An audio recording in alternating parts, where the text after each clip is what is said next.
All right, welcome back. So today we have our two-handed perspective on the urethane shootout, and we're going to have a look at this comparison of the purple hammer versus the Roto Grip Rubicon UC3 versus the Motiv purple tank.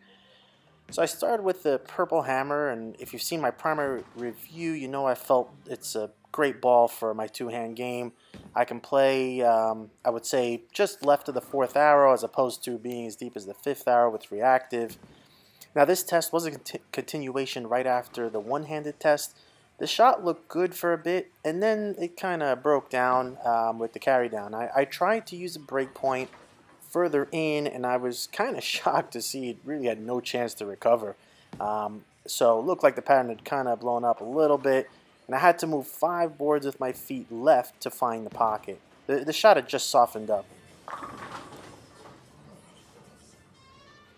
Now with the Rubicon UC3, on the other hand, didn't seem to suffer from the same problem, in terms of that pattern, really blowing up. It looked fine, and I could actually get a little deeper and not have a problem making the turn. And here, there is a clear advantage of having a big core, so there's a bit less reliance on the cover. Now with the purple tank, because of its earlier read, it again didn't have as much trouble dealing with the carry down. And then back to the purple hammer, and again this is about 4 or so boards back to the left, and like I saw with one-handed, moving left allowed me to recover a hit as opposed to just too early of a read, right? Which sometimes basically means going straighter after you've opened up the lanes typically isn't an option, but it was here with the purple hammer. And this tug here on this shot was special. So at the end of the day, from a two-hand perspective, the 3 balls clearly offer different reactions. While the purple tank is easy to get to the pocket, it's probably the one I'd least want to throw just because of my rev dominance, where the earlier read sometimes means flatter hits with the board coverage. So obviously, it'll be condition specific.